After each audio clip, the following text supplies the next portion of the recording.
بسم اللہ الرحمن الرحیم۔ سورہ کہف کا رکوع نمبر 7 اور 15ویں پارے کا رکوع نمبر 19 میں انشاءاللہ شروع کروں گا، مختصر لفظی ترجمہ مختصر گرامر کے ساتھ، پھر انشاءاللہ اس کی تفسیر ہوگی۔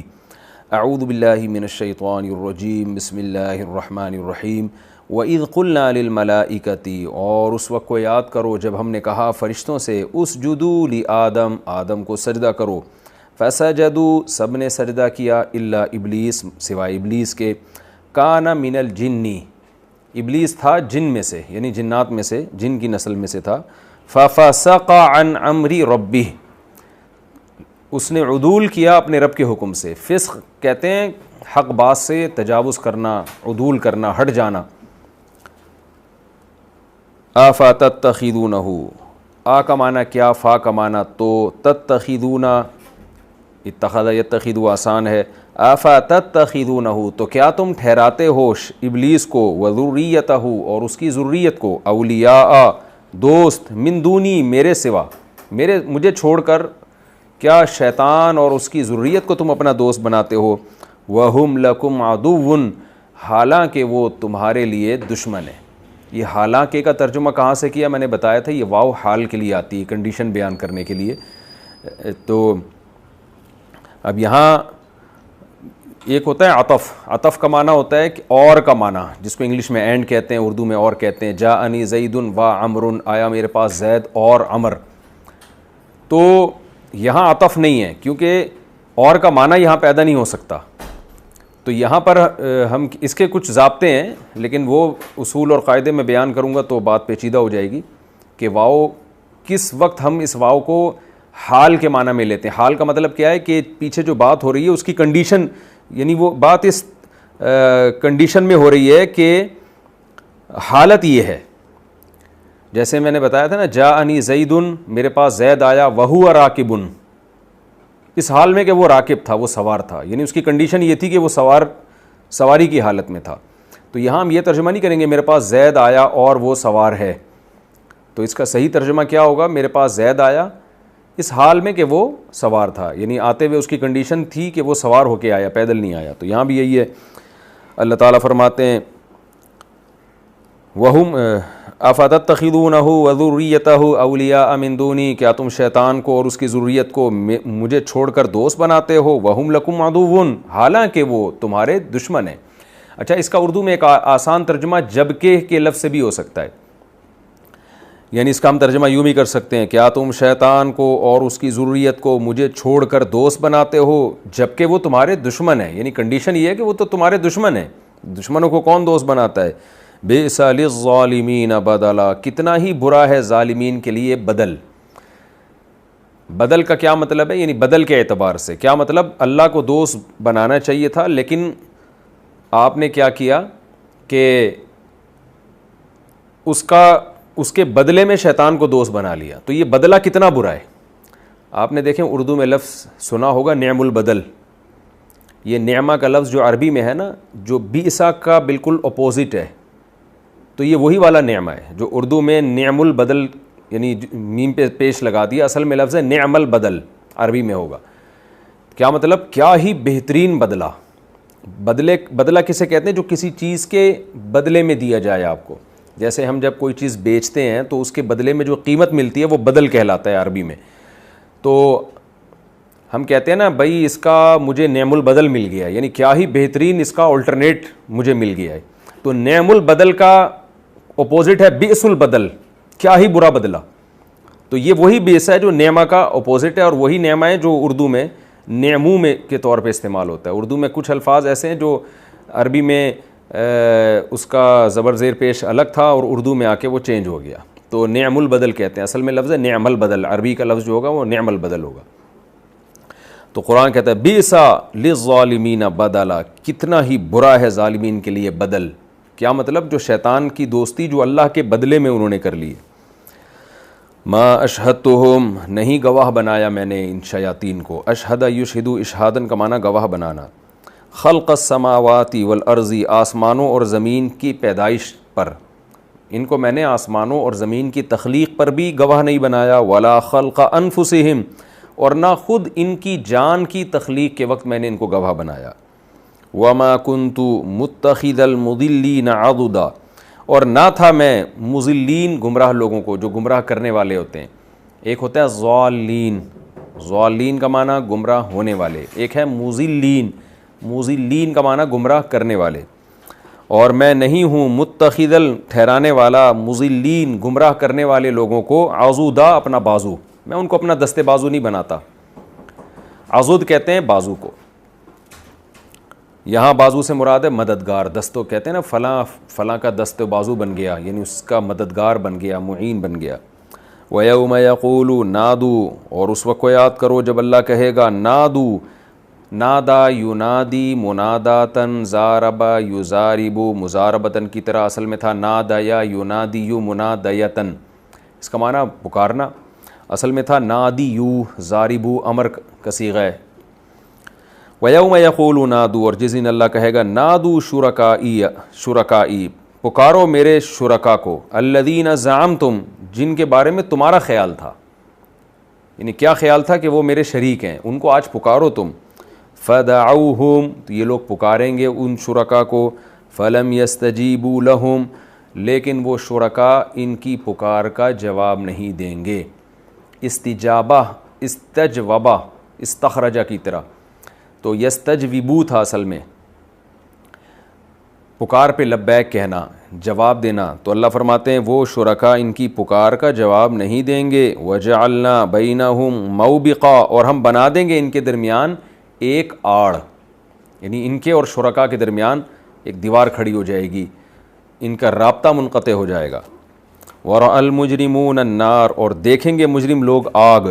فَظَنُّوا، اور پھر ان گمان کرنے لگیں گے، انہم، کہ یہ مجرم لوگ، مواقعوہا.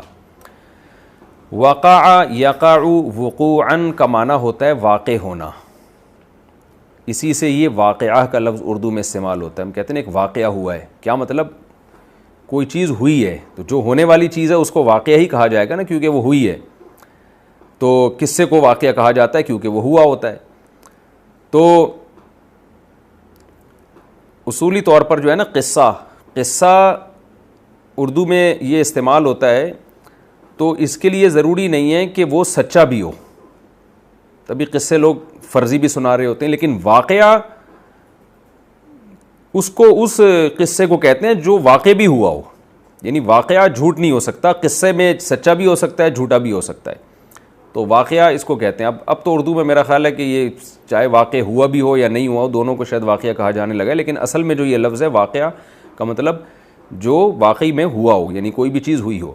اور وقع علیہ کا معنی ہوتا ہے کسی کے اوپر گر جانا.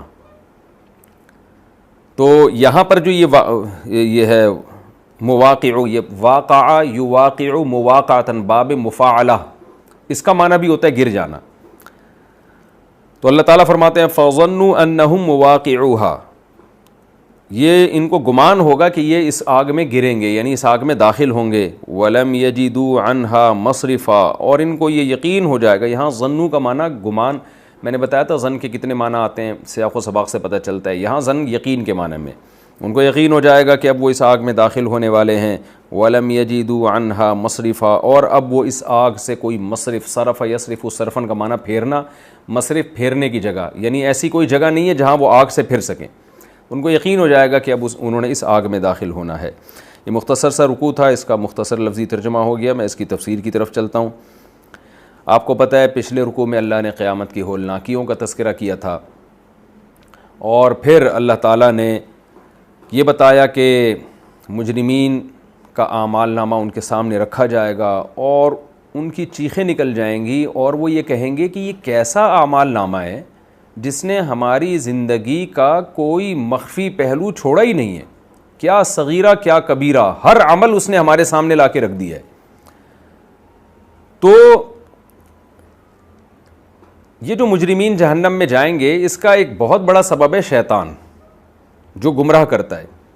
تو اللہ تعالیٰ بتاتے ہیں اس رکوع میں کہ یہ جو ہم نے آخرت میں ان کو جہنم میں ڈالا ہے نا، اس کی بڑی وجہ یہ ہے کہ انہوں نے رحمان سے دوستی لگانے کے بجائے شیطان سے دوستی لگائی تھی. وہ شیطان جو ان کا ازلی دشمن ہے، جنہوں نے ان کے باپ آدم کو سجدہ کرنے سے انکار کر دیا. تو اللہ کہتے ہیں جس نے سجدہ کرنے سے انکار کر دیا تم اس کو اور اس کی آل اولاد کو اپنا دوست کیسے بنا لیتے ہو؟ کتنا ہی برا بدلہ ہے جو تمہیں دیا جا رہا ہے. یعنی بدلہ سے مراد جو بئس البدل ہے، یہ اللہ کو چھوڑ کر ان کو بدلے میں دوست بنا لینا، یہ کتنا ہی برا بدلہ ہے. یعنی ہوتا ہے نا کہ آپ کوئی اچھی کوالٹی کی چیز چھوڑ کر ایک درمیانی کوالٹی کی چیز لے لیتے ہیں تو یہ بھی برا سمجھا جاتا ہے کہ یار آپ کو ایک آپشن تھا، آپ کے پاس یہ چیز آپ کو مل رہی تھی، آپ نے اتنی قیمتی چیز چھوڑ کر اس کے بدلے میں ایک سستی چیز لے لی. لیکن بئس البدل کیا ہوگا کہ ایک قیمتی چیز مل رہی تھی، اس کے بدلے میں یہ نہیں کہ سستی بلکہ نقصان دہ چیز لے لی آپ نے. یعنی ایک طرف زہر رکھا ہوا ہے، ایک طرف شہد یا دودھ رکھا ہوا ہے، تو آپ کیا کرتے ہیں کہ شہد یا دودھ کی پیشکش کو ریجیکٹ کر کے زہر کی پیشکش قبول کر لیتے ہیں. تو ایسے موقع پہ کہا جائے گا بئس البدل، یار تم نے جو اس کا بدلے میں جو چیز لی ہے وہ بدل تو بہت ہی برا ہے. تو یہاں بھی اس رکوع کا بھی یہی حاصل ہے. اللہ تعالیٰ کہتے ہیں کہ ان لوگوں نے رحمان سے دوستی لگانے کے بجائے اس کے کہ رحمان سے پوچھتے کہ ہمیں کیا کرنا ہے اور کیا نہیں کرنا، یہ شیطان جو ان کے دلوں میں جس برائی کو مزین کرتا ہے تو یہ شیطان سے پوچھ کے چل رہے ہوتے ہیں، تو اس کا انجام یہی ہونا تھا. فرمایا وَإِذْ قُلْنَا لِلْمَلَائِكَةِ اسْجُدُوا لِآدَمَ، اور اس وقت کو یاد کرو جب ہم نے فرشتوں سے کہا کہ آدم کو سجدہ کرو. فَسَجَدُوا إِلَّا إِبْلِيسَ، سب نے سجدہ کیا سوائے ابلیس کے. میں نے بتایا یہ مستثنیٰ منقطع کہلاتا ہے کیونکہ پیچھے ذکر فرشتوں کا ہوا ہے. تو منقطع کا کیا مطلب ہوتا ہے؟ جب ہم کسی کلام کو کسی کلام سے مستثنیٰ کرتے ہیں نا، خارج کرتے ہیں، مستثنیٰ ذرا مشکل لفظ ہے، تو ما بعد ما قبل کی کبھی جنس میں ہوتا ہے کبھی نہیں ہوتا. مشکل اردو ہے، میں ذرا آسان الفاظ میں مثال سے سمجھاتا ہوں. آپ کہتے ہیں جاءنی القوم، میرے پاس قوم آئی، الا زیدن، سوائے زید کے. تو قوم کے لفظ میں زید پہلے سے داخل تھا، کیونکہ جب قوم آئی تو جو مخصوص قوم ہے اس میں سارے افراد تھے، لیکن آپ نے الا زیدن کہہ کے کیا کر دیا کہ زید کو اس قوم کے لفظ سے خارج کر دیا.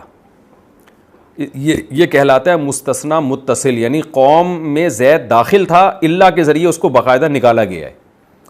لیکن ایک کلام عربی میں یوں بھی استعمال ہوتا ہے جاءنی القوم الا حمارا، میرے پاس قوم آئی، پبلک آئی، لوگ آئے، مگر گدھا نہیں آیا. تو گدھا تو قوم میں کے مفہوم میں داخل نہیں ہوتا نا. تو سوال پیدا ہوتا ہے کہ قوم کے مفہوم میں جب ایک چیز داخل ہی نہیں تھی تو آپ نے اس کو نکالا کیسے؟ نکالی تو وہ چیز جاتی ہے جو پہلے اس کے مفہوم میں داخل تو ہو. تو یہ جو الا ہے یہ مستثنیٰ منقطع کہلاتا ہے.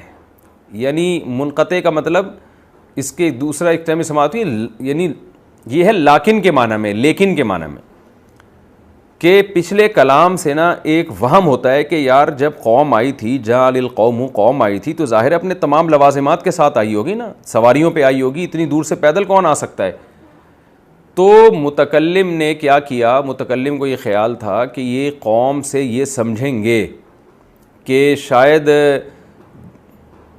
گدھوں پہ بیٹھ کے لوگ آئے ہوں گے، تو اس لیے متکلم نے کیا کیا کہ اگرچہ گدھے کا لفظ قوم میں داخل نہیں تھا لیکن اس کو پھر بھی نکال دیا تاکہ جو وہم بھی ہے نا کہ گدھا بھی اس میں آیا ہوگا وہ وہم بھی دور ہو جائے. تو اس لیے یہ لیکن کے معنی، اس کو ہم کہتے ہیں کہ اردو میں جس کو ہم لیکن کہتے ہیں نا، عربی میں لاکن کہتے ہیں، تو یہ اس معنی میں ہے. تو یہاں بھی ایسے ہی ہے کہ اللہ تعالیٰ نے فرمایا کہ تمام فرشتوں نے سجدہ کیا. اب فرشتوں کے مفہوم میں ابلیس داخل نہیں تھا لیکن اللہ نے اس کو نکالا، تو یہ بھی الا یہ مستثنیٰ منقطع کہلائے گا. کیوں؟ فرشتوں کو جب حکم دیا گیا تو اس سے یہ وہم ہوتا ہے کہ جب فرشتے جو اعلیٰ درجے کی مخلوق ہیں، تو جب نورانی مخلوق کو حکم دیا جا رہا ہے کہ آپ سجدہ کریں ایک خاکی مخلوق کو، تو یہ کیسے ممکن نہیں ہے کہ جو آگ سے بنی ہوئی مخلوق ہے اس کو حکم نہ دیا گیا ہو؟ تو ضمناً اس کو بھی حکم تھا اس میں. تو اس لیے اللہ تعالیٰ نے ابلیس کا جو وہم ہوا ہے نا کہ یار ابلیس نے بھی یقیناً سجدہ کیا ہوگا، کیونکہ جب فرشتوں نے کیا ہے تو جنات تو جس مادے سے بنے وہ فرشتوں سے کم درجے کا مادہ ہے، تو جنات نے یقیناً کیا ہوگا، تو اللہ نے اس کو خارج کر دیا کہ کرنا چاہیے تھا مگر کیا نہیں اس نے. تو اس سے پتہ چلتا ہے کہ جنات کو بھی ضمناً حکم تھا. فَسَجَدُوا إِلَّا إِبْلِيسَ، سب نے سجدہ کیا مگر شیطان نے. کَانَ مِنَ الْجِنِّ، تھا وہ جنات میں سے. فَفَسَقَ عَنْ أَمْرِ رَبِّهِ، تو اس نے عدول کیا اپنے رب کے حکم سے، اپنے رب کے حکم کی نافرمانی کی. اللہ تعالیٰ فرماتے ہیں أَفَتَتَّخِذُونَهُ وَذُرِّيَّتَهُ، دو خرابیاں ہیں شیطان میں. ایک خرابی کیا ہے؟ خدا کا باغی اور نافرمان. دوسری بات یہ کہ نافرمانی بھی اس نے تمہیں پروٹوکول دینے میں کی ہے. یعنی ایک نافرمانی تو یہ ہوتی ہے نا کہ اس کا اور اللہ کا معاملہ تھا بس. ہمیں تو پھر بھی چاہیے کہ ہم اللہ کے دشمن سے دشمنی رکھیں, لیکن وہ نافرمانی بھی تمہارے بغض میں اس نے کی ہے, کہ تمہارے حسد میں کی اللہ کی نافرمانی, تو یہ اللہ کا بھی دشمن ہوا, تمہارا بھی دشمن ہوا. تو اس لیے اللہ تعالیٰ فرماتے ہیں آفَتَتَّخِذُونَهُ, ایسے ابلیس کو تم اور وَذُرِّيَّتَهُ, اور اس کی اولاد کو تم اولیاء بناتے ہو, دوست بناتے ہو, من دونی, مجھے چھوڑ کر, وَهُمْ لَكُمْ عَدُوٌّ, جبکہ وہ تمہارا بھی دشمن ہے. صرف میرا دشمن نہیں ہے بلکہ میرا دشمن تو وہ بنا ہی تمہاری دشمنی میں ہے. تو ایسے یعنی اس سے بڑا بدبخت دوست تو دنیا میں کسی کا ہو نہیں سکتا, جو اتنا بڑا دشمن ہو کہ آپ کی دشمنی میں خدا کی بغاوت پہ اتر آئے, یعنی اس کو آپ سے اتنے حسد ہو, اتنا آپ سے وہ نالا ہو, تو اس کی دشمنی کا آپ اندازہ لگاؤ کیا دشمنی ہوگی اس کی. اللہ فرماتے ہیں آفَتَتَّخِذُونَهُ, ایسے کو تم اپنا دوست بناتے ہو, وَهُمْ لَكُمْ عَدُوٌّ, جبکہ یہ شیاطین تمہارے دشمن ہیں. بِئْسَ لِلظَّالِمِينَ بَدَلًا, واقعی ظالموں کے لیے بہت ہی برا بدل ہے کہ خدا کو چھوڑ کر کسی کو دوست بنانا بھی تھا تو کم درجے کے دشمن کو بنا لیتے نا. اتنے بڑے دشمن کو تم نے, اتنے بڑے دوست کو چھوڑ کر جو تمہارا خیر خواہ ہے اللہ تعالیٰ, ایسے دشمن کو تم نے اپنا دوست بنا لیا. پھر آگے اللہ فرماتے ہیں تم نے شیطان کو دوست بنایا. ایک وہم ہو سکتا تھا, بعض دفعہ انسان ایک اچھے دوست کو اس بیس پہ چھوڑ دیتا ہے کہ میں اس دوست کو دوست تو نہیں بناتا جس کو دوست بنانا چاہیے تھا, لیکن اس کے کسی ریلیٹیو کو دوست بنا لیتا ہوں. آپ کے وزیر اعظم سے تعلقات نہیں ہوتے لیکن آپ وزیر اعظم کے ریلیٹیو سے دوستیاں لگا لیتے ہیں. آپ کے صدر سے تعلقات نہیں ہوتے لیکن اس کے کسی ریلیٹیو سے یا اس کے کسی خاص فرد سے دوستی لگا لیتے ہیں. آپ کہتے ہیں بھائی میں اتنے بڑے آدمی کی طرف نہیں جا سکتا, میں اس کے کسی جان پہچان والے سے دوستی لگا لوں گا. تو اللہ کہتے ہیں کہ یہ وہم ہو سکتا تھا کہ بھئی ہم نے شیطان کو دوست اس لیے بنایا ہے کہ ٹھیک ہے ہم نے اللہ کو نہیں بنایا, اللہ کو چھوڑ کر ہم شیطان کو بنا رہے ہیں, لیکن شیطان اللہ کی نظر میں ایسا ہے کہ اللہ نے اس کو بڑا گویا پروٹوکول دیا ہے, اور وہ تو ایک نافرمانی کا واقعہ ہو گیا تھا, اس کی وجہ سے برا بن گیا, لیکن اس سے پہلے تو شیطان کی بڑی عزت تھی اللہ کے ہاں. تو اللہ کہتے ہیں ایسا بھی نہیں ہے. یعنی عزت کا مطلب عبادت کی وجہ سے عزت ہونا تو ایک الگ بات ہے, لیکن ایسا کوئی اس کا میرے دربار میں پروٹوکول نہیں تھا کہ زمین اور آسمان کی تخلیق کے وقت میں نے شیاطین سے مشورے لیے ہوں, ان کو اپنا وزیر بنایا ہو, مددگار بنایا ہو کہ چلو بادشاہ سے تم دوستی نہیں لگاتے تو بادشاہ کے وزراء سے لگا لیتے ہو. تو ایسا بھی نہیں ہے. میری جتنی مخلوق ہے نہ میں نے کائنات کو بنانے میں ان سے مشورہ لیا اور خود ان کو بھی بنانے میں نے ان سے مشورہ نہیں لیا ہے. یعنی ایک مثال دی گئی ہے, فرضی مثال. اصولی طور پر تو جب کسی کو بنایا جاتا ہے تو اس سے مشورہ تھوڑی لیا جاتا ہے کیونکہ وہ تو پیدا ہی نہیں ہوا نا, لیکن سمجھانے کے لیے کہ خود ان کو بھی ان کی مرضی کے بغیر پیدا کیا گیا ہے. مجھے اور آپ کو ہماری مرضی سے تھوڑی اللہ نے پیدا کیا ہے. یعنی جب اللہ ہمیں پیدا کرنے میں ہم سے مشورہ نہیں لے رہا, جو سب سے اہم واقعہ ہے, تو اس کائنات کو پیدا کرنے میں اللہ ان سے مشورے کیوں لے گا اور ان کو اپنا شریک کیوں بنائے گا. تو اللہ کہتے ہیں میں متفرد ہوں اپنے فیصلوں میں اور میرا کوئی شریک نہیں ہے, میرا کوئی وزیر نہیں ہے. تو معبود سمجھ کے, بادشاہ سمجھ کے کسی کو دوست بنانے کا حق اگر ہے تو وہ حقدار صرف اور صرف میں ہی ہوں, میرے علاوہ کوئی بھی نہیں ہے. تو یعنی یہ جو آیت ہے نا, اس کا حاصل یہ, جیسے قرآن میں آتا ہے نا, یا ایھا الناس انتم الفقراء الی اللہ, اے لوگو تم تمام کے تمام اللہ کے در کے فقیر ہو, محتاج ہو, محتاجی میں سب برابر ہے. تو اگر کسی سے دوستی لگائی جائے گی تو اس بیس پہ تو لگائی جائے گی کہ یہ اللہ کا محبوب ہے, اس بیس پہ نہیں لگائی جائے گی کہ اس کا اللہ کے ہاں اس لحاظ سے پروٹوکول ہے جیسے بادشاہوں کے ہاں وزیروں کا اور بڑے بڑے منصب والوں کا پروٹوکول ہوتا ہے. ایسا نہیں ہے. دنیا میں ایک بادشاہ ہوتا ہے, اس کے نیچے کچھ گریڈ ہوتے ہیں, پھر اس کے نیچے کچھ گریڈ ہوتے ہیں, پھر اس کے نیچے کچھ گریڈ ہوتے ہیں اختیارات کی تقسیم کے لحاظ سے.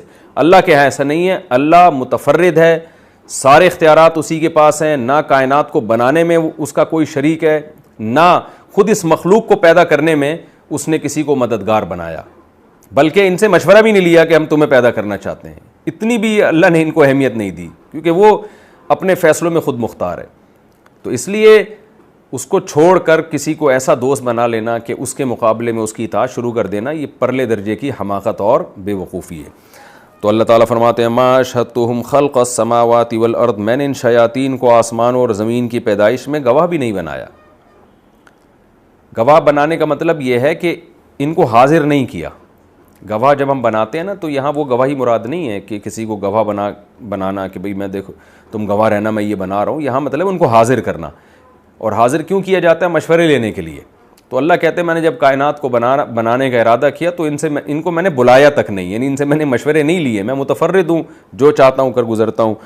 ولا خلق انفسہم، اور خود ان کی ذات کو بنانے کے لیے بھی میں نے ان سے مشورہ نہیں لیا، ان کو حاضر نہیں کیا کہ میں نے ان سے پوچھا ہو کہ تم پیدا ہونا چاہتے ہو کہ نہیں چاہتے۔ تو جب خود ان کو ان کے مشورے کے بغیر پیدا کیا گیا ہے تو کائنات کو کیسے ان کے مشورے سے پیدا کیا جائے گا؟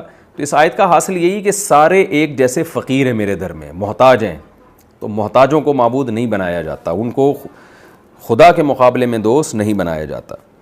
اور آگے اللہ فرماتے ہیں وما كنت متخذ المضلین عضدا، اور میں ویسے بھی گمراہ کرنے والوں کو اپنا بازو کیسے بنا سکتا ہوں؟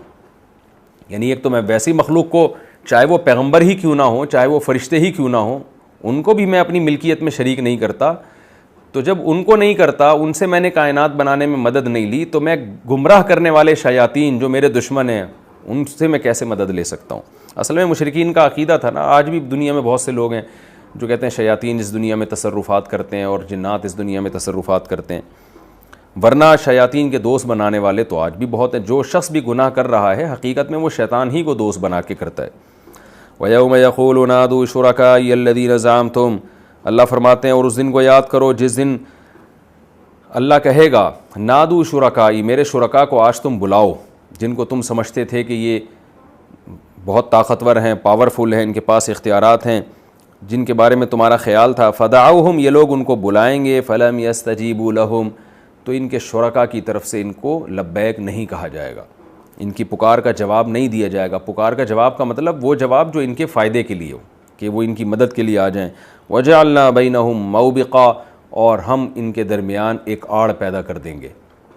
ابتدا میں تو کچھ مکالمہ ہوگا، اس کے بعد اللہ ان کا ان شرکا سے رابطہ بھی منقطع کر دیں گے۔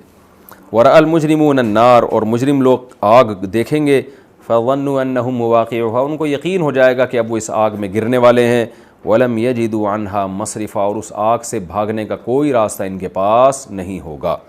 یہ ہمارا رکوع مکمل ہو گیا۔ اس رکوع کا حاصل بھی توحید ہے۔ دو ہے کہ عملی خرابی بھی نہ کرو اور شرک بھی نہ کرو۔ عملی خرابی کیا ہے کہ شیطان کو دوست بنا لینا اور پھر اس کی وجہ سے گناہ کرنا، یہ عملی خرابی، اور شیطان کے کہنے پر شرک کرنا یہ عقیدے کی خرابی ہے۔ تو دونوں خرابیوں کا اللہ نے اس رکوع میں تذکرہ کیا۔ ہم آگے چلتے ہیں، سورہ کہف کا رکوع نمبر 8 اور 15ویں پارے کا رکوع نمبر 20، اس کا مختصر لفظی ترجمہ گرامر کے ساتھ، پھر انشاءاللہ اس کی تفسیر۔ وَلَقَدْ صَرَّفْنَا فِي هَذَا الْقُرْآنِ لِلنَّاسِ مِنْ كُلِّ مَثَلٍ، البتہ تحقیق ہم نے پھیرا ہے اس قرآن میں لوگوں کے لیے ہر طرح کی مثال کو۔ پھیرا کا مطلب بار بار ریپیٹ کیا ہے، اس کو بار بار مختلف طریقوں سے بیان کیا ہے۔ جیسے یہ آدم علیہ السلام کا واقعہ ہی دیکھ لیں آپ، شرک دیکھ لیں، توحید دیکھ لیں، یہ مضامین بار بار بیان کیے ہیں۔ وَكَانَ الْإِنسَانُ أَكْثَرَ شَيْءٍ جَدَلًا، لیکن انسان اکثر شیئن جدلا، جھگڑا کرنے میں اکثر شیئن، ساری چیزوں سے زیادہ ہے۔ تمام چیزوں میں، تمام مخلوقات میں سب سے زیادہ جھگڑالو انسان ہے۔ وَمَا مَنَعَ النَّاسَ، اور نہیں روکا لوگوں کو، أَن يُؤْمِنُوا، کہ وہ ایمان لے آئیں۔ یہاں من محذوف ہے، من أن يؤمنوا، یعنی لوگوں کو نہیں روکا اس بات سے کہ وہ ایمان لے آئیں، اذ جاءہم الہدیٰ، جبکہ ان کے پاس ہدایت بھی آ چکی ہے۔ نہیں روکا جبکہ ان کے پاس ہدایت آ چکی ہے۔ وَيَسْتَغْفِرُوا رَبَّهُمْ، یہ وَيَسْتَغْفِرُوا رَبَّهُمْ کا عطف ہو رہا ہے أن يُؤْمِنُوا پہ، یعنی یؤمنوا پر عطف ہو رہا ہے۔ اب دیکھیں دوبارہ ترجمہ کرتا ہوں، نہیں روکا لوگوں کو أن يؤمنوا اس بات سے کہ وہ ایمان لے آئیں، وَيَسْتَغْفِرُوا رَبَّهُمْ اور اپنے رب سے پھر استغفار کریں، گناہوں کی معافی مانگیں، اذ جاءہم الہدیٰ جبکہ ان کے پاس ہدایت بھی آ چکی ہے۔ یہ اس طرح یوں عبارت بنے گی، الا ان تأتیہم سنت الاولین، الا یہ کہ ان کے پاس پچھلے لوگوں کا طریقہ آ جائے، او یأتیہم العذاب قبلا، یا عذاب آ جائے ان کے سامنے۔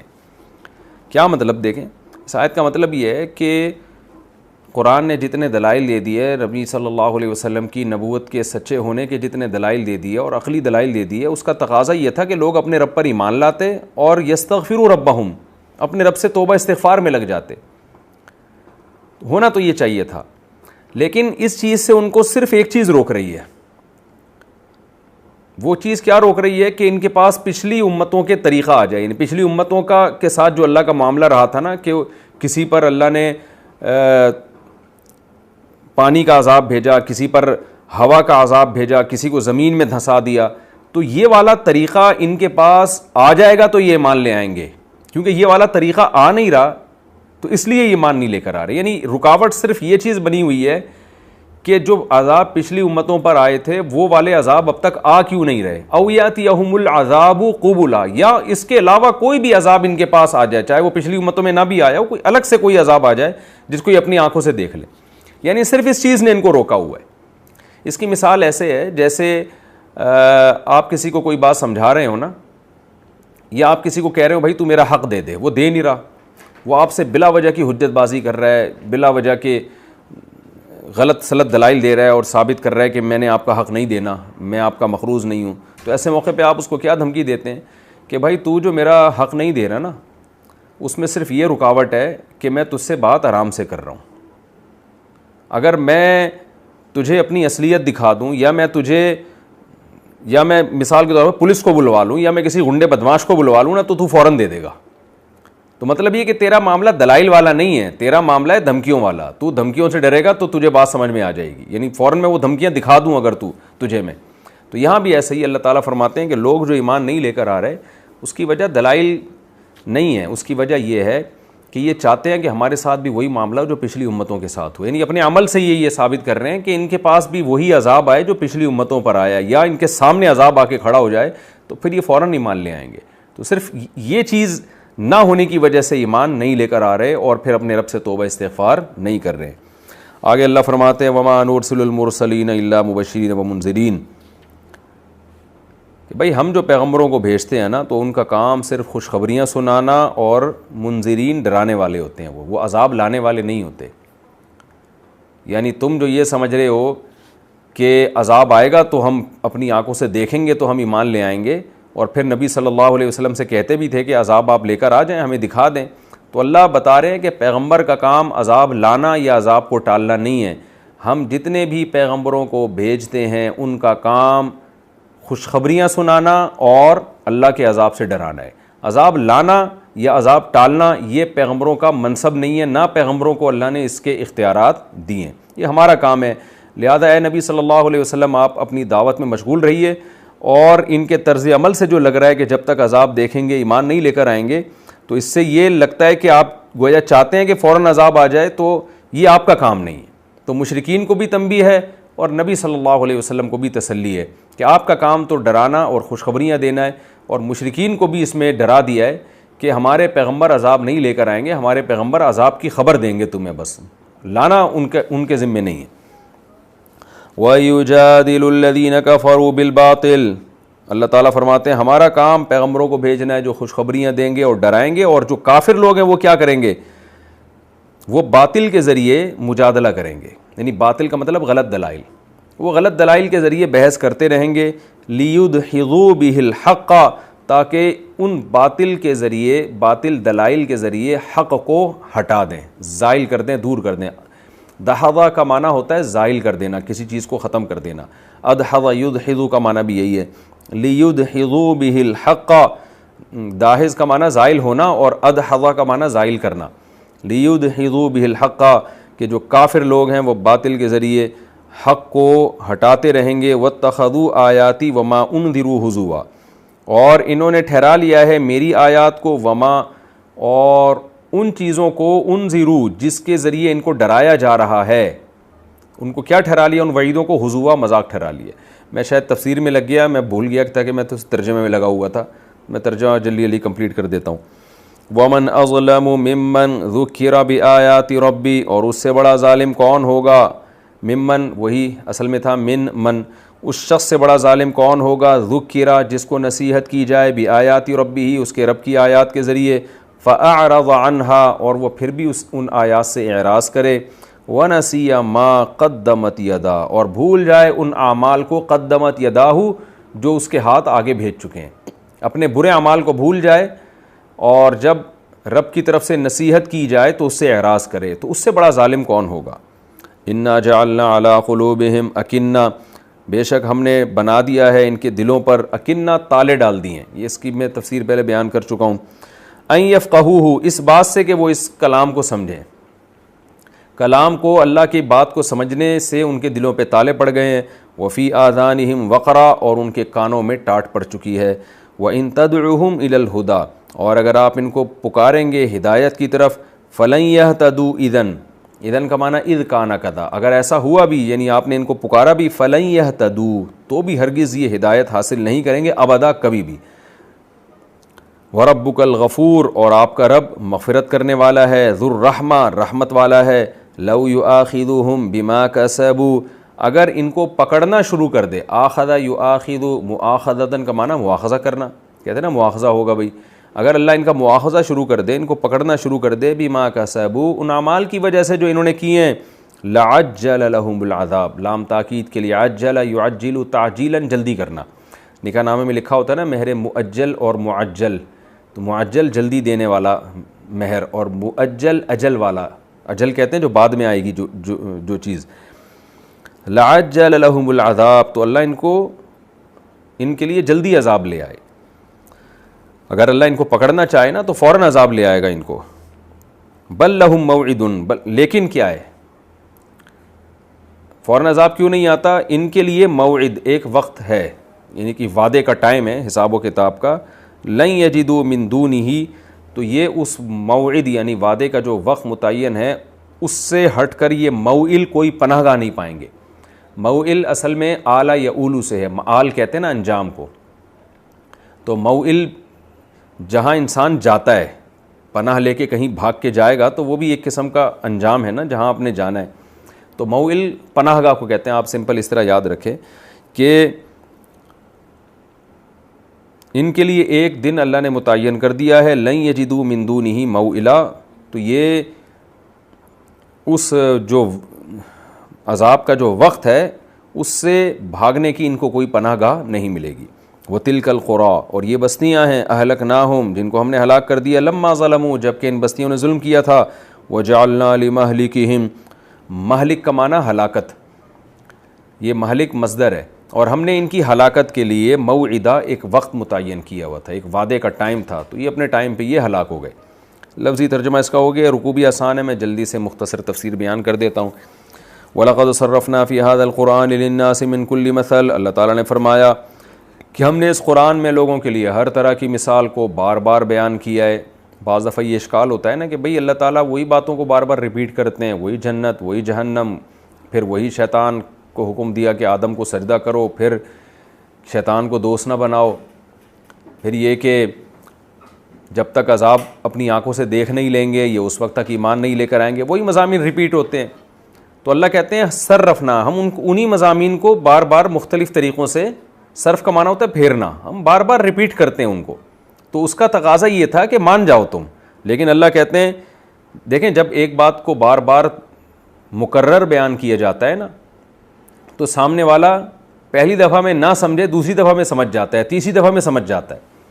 تو ہونا تو یہ چاہیے تھا کہ جب اللہ تعالیٰ بار بار مختلف طرح سے اپنی مضامین کو بیان کر رہے ہیں، سمجھا رہے ہیں، تو ہونا یہ چاہیے کہ پہلی دفعہ میں نہیں، دوسری دفعہ میں نہیں، تیسری دفعہ میں انسان سمجھ جائے، لیکن اللہ انسان سے شکایت کر رہے ہیں، وَكَانَ الْإِنسَانُ أَكْثَرَ شَيْءٍ جَدَلًا، جتنی مخلوقات ہیں نا ان میں سب سے زیادہ جھگڑالو انسان ہے۔ جھگڑالو کا مطلب ہیل و حجت کر کے حق کا انکار کرنا۔ تو جتنی مخلوق ہے نا یہ ایک تمثیل ہے، کیا مطلب؟ جتنی دنیا میں مخلوق ہے اگر اس کو کچھ سمجھ بوجھ دے دی جائے اور اس کے سامنے بھی دلائل پیش کیے جائیں تو اتنا ڈھیٹ کوئی نہیں ہوگا نہ ماننے میں جتنا ڈھیٹ انسان ہے۔ ویسے تو اللہ تعالیٰ کی آیات کا مخاطب انسان اور جنات ہی ہیں، ان کے علاوہ تو کوئی ہے نہیں مخاطب جس کو اللہ نے مکلف بنایا، لیکن یہ ایک مثال دی جا رہی ہے کہ اس کائنات میں جانوروں کو اور جتنی بھی مخلوق ہے اگر اس کو دماغ دے دیا جائے اور اس کو کچھ کسی حد تک ادراک دے دیا جائے، سوچنے سمجھنے کی صلاحیت دے دی جائے تو وہ سب مان لیں گے اللہ کی باتوں کو، لیکن انسان ہے جو اس تمام مخلوق میں سب سے بڑا جھگڑالو ہے، یعنی وہ انسان اور جنات بھی اس میں داخل ہیں ضمناً، کہ یہ نہیں مانتا بلکہ اسی کو یہ عیب بنا کے پیش کرتا ہے کہ اللہ اپنی باتوں کو ریپیٹ کیوں کر رہا ہے، یعنی اسی میں جھگڑا کرنا شروع کر دیتا ہے. تو وکان الانسان اکثر شیء جدلا، ظاہر ہے اس سے سارے انسان مراد نہیں ہیں، بہت سارے انسان اس سے مستثنی بھی ہیں جو ایمان لے کر آئے اور نیک اعمال انہوں نے اختیار کیے، لیکن اللہ تعالیٰ انسان کی ایک عادت بیان کر رہے ہیں کہ انسان بڑا جھگڑالو ہے.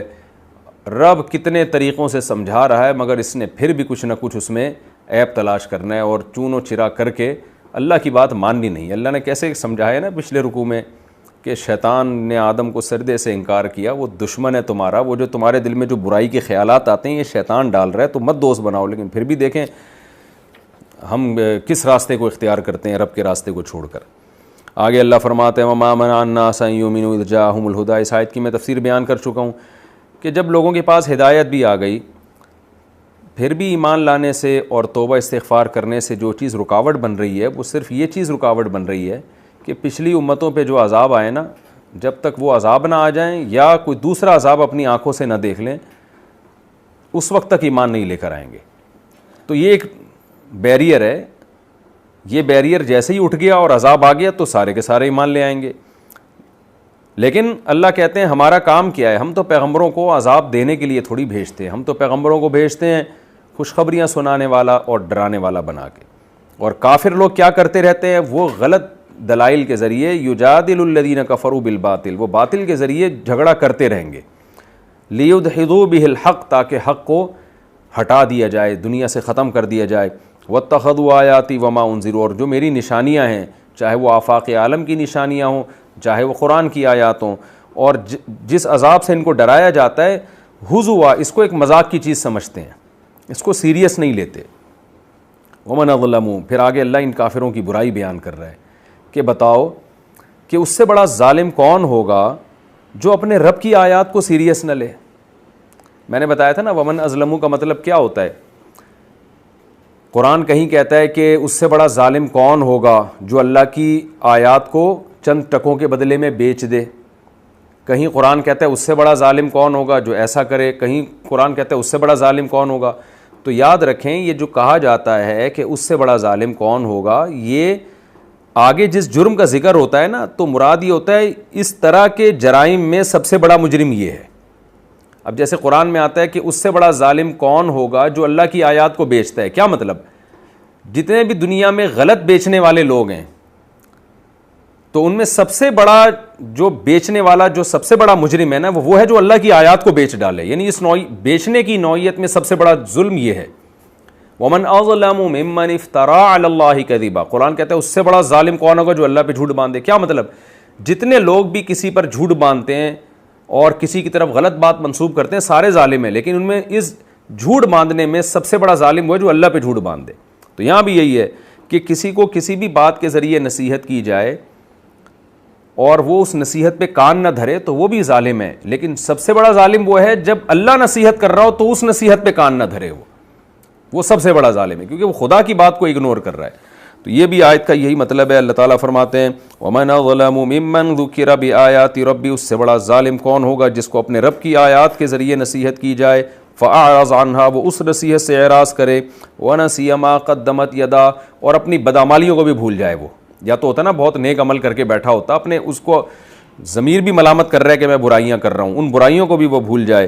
اِنَّا جَعَلْنَا عَلَىٰ قُلُوبِهِمْ أَكِنَّةً، واقعی یہ وہ بدبخت لوگ ہیں جن کے دلوں میں ہم نے تالے ڈال دیے اس بات سے کہ وہ حق کو سمجھیں یا قرآن کو سمجھیں، اور ان کے کانوں میں بھی ٹاٹ ہیں. وَإِن تَدْعُهُمْ إِلَى الْهُدَىٰ، اگر آپ ان کو ہدایت کی طرف بلائیں گے فَلَن يَهْتَدُوا إِذًا أَبَدًا، اگر آپ بلائیں گے بھی تو یہ ہدایت نہیں حاصل کریں گے. یہ ایسے بدبخت لوگ ہیں. وَرَبُّكَ الْغَفُورُ ذُو الرَّحْمَةِ، رہا یہ مسئلہ کہ پھر اللہ تو ان کو مار کیوں نہیں دیتا، تو بتا رہا ہے دھمکیوں پہ دھمکیاں دے رہا ہے، یہ بھی بتا رہا ہے کہ یہ نئی ہدایت لے کر آئیں گے، یہ انہوں نے جانا جہنم میں ہی ہے، تو اللہ پھر ایسے لوگوں کو مار دینا تو اللہ تعالیٰ فرماتے ہیں وَرَبُّكَ الْغَفُورُ ذُو الرَّحْمَةِ، تیرا رب مغفرت کرنے والا اور رحمت والا ہے. کیونکہ دنیا میں جب عذاب آتا ہے تو سب پستے ہیں. اس نے کیا کیا ہے، اس مغفرت اور رحمت کی صفت کی وجہ سے عذاب کا ایک ٹائم متعین کر دیا ہے. جلد بازی میں وہ اس سے پہلے عذاب نہیں دے گا کہ انسان جیسے جذبات سے مغلوب ہو کے کہتا ہے کہ بھئی دینا تو بعد میں تھا تو میں پہلے ہی دے دیتا ہوں. نہ، یہ اللہ اپنے اصول اور ضابطوں کو چینج نہیں کرتا. لو یؤاخذہم بما کسبوا، اگر اللہ ان کی بدعمالیوں پہ ان کو پکڑنا شروع کر دے، لعجل لہم العذاب، تو فوراً عذاب لے آئے. لیکن ایسا اللہ کرتا کیوں نہیں ہے؟ بل لہم موعد، ان کے لیے ایک وقت مقرر ہے. لن یجدوا من دونہ موئلا، جب وہ وقت آئے گا تو پھر ان کو کوئی پناہ گاہ نہیں ملے گی. تو یہ چونکہ مکی صورتیں ہیں نا، میں نے بتایا تھا کہ مکی صورتوں میں شریعت کے احکام بہت کم ہیں. سورہ بقرہ میں، سورہ آل عمران میں، سورہ نساء میں، سورہ مائدہ میں آپ نے بہت سارے احکام پڑھے ہوں گے. لیکن مکی صورتوں میں زیادہ آخرت کی باتیں ہوتی ہیں، توحید کی بات ہوتی ہے، اور موت کے بعد زندگی کی بات ہوتی ہے، پیغمبر کی نبوت کی بات ہوتی ہے. تو انہی مضامین کو بہت زیادہ بیان کیا جاتا ہے. تو اس صورت میں بھی زیادہ تر یہی مضامین چل رہے ہیں. یہ بھی ہمارا رکوع کمپلیٹ ہو گیا. اگلے رکوع سے انشاءاللہ موسیٰ علیہ السلام اور خضر علیہ السلام کا واقعہ، ایک دلچسپ واقعہ ہے، وہ شروع ہوگا. تو ہم اس کو یہاں ختم کرتے ہیں. انشاءاللہ اگلے ایپیسوڈ میں سورہ کہف کا رکوع نمبر 9 اور 15ویں پارے کا رکوع نمبر 21 انشاءاللہ میں شروع کروں گا. اللہ تعالی ہمیں سمجھنے کی اور عمل کی توفیق عطا فرمائے. وما علینا الا البلاغ.